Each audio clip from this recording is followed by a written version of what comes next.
जंतर मंतरवर आज सीजेपीनं मोर्चाचं आयोजन केलंय। या मोर्चासाठी पहाटेपासूनच देशभरातील तरुणांनी जंतर मंतरवर मोठी गर्दी केली।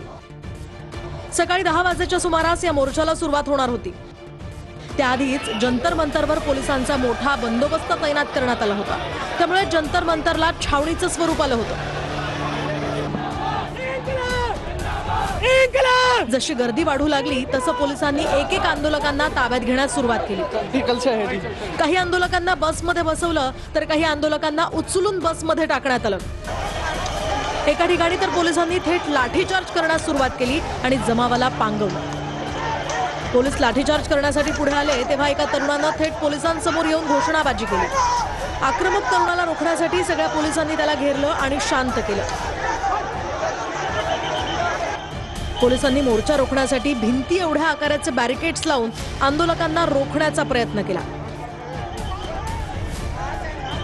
दंगल नियंत्रण पथक थेट तरुणांना रोखण्यासाठी लाठीचार्ज करत होतं, तर दुसरीकडे पोलिसांनी बॅरिकेडच्या मागे एक साखळी उभारून बंदोबस्त वाढवला।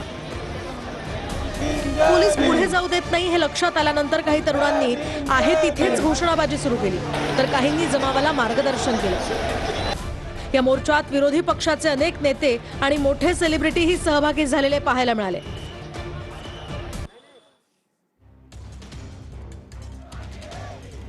तर सीजेपीच्या आंदोलनाच्या समर्थनार्थ पुण्यामध्ये मोर्चा सध्या सुरू आहे। दिल्लीत जंतर मंतरवरील आंदोलनाला अमरावतीतूनही पाठिंबा दिला जातोय। तर सीजेपीच्या आंदोलनाला या ठिकाणी समर्थन देत भिवंडीमध्ये सुद्धा तरुणाई रस्त्यावर उतरली आहे। भर पावसात या ठिकाणी जोरदार घोषणाबाजी सुरू आहे। आपण ही 3 दृश्य पाहतोय, पुणे, अमरावती आणि भिवंडी मधली। या ठिकाणी सीजेपीच्या या आंदोलनाला समर्थन तरुणाईकडून दिलं जात आहे। जोरदार घोषणाबाजी या ठिकाणी सुरू आहे। अशा प्रकारे हे पोस्टर्स झळकावत सीजेपीच्या आंदोलनाला तरुण समर्थन देतात। तर एकीकडे जंतर मंतरवर जमलेल्या सगळ्याच आंदोलकांचा संसदेवर मोर्चा काढण्याचा निर्धार कायम आहे।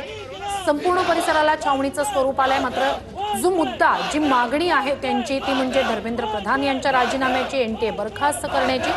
नीट पेपर फुटीच्या पार्श्वभूमीवरचं हे सगळं आंदोलन आहे आणि जंतर मंतरवरच्या याच आंदोलनाला वेगवेगळ्या भागातून आंदोलनाच्या माध्यमातून पाठिंबा मिळताना दिसतोय।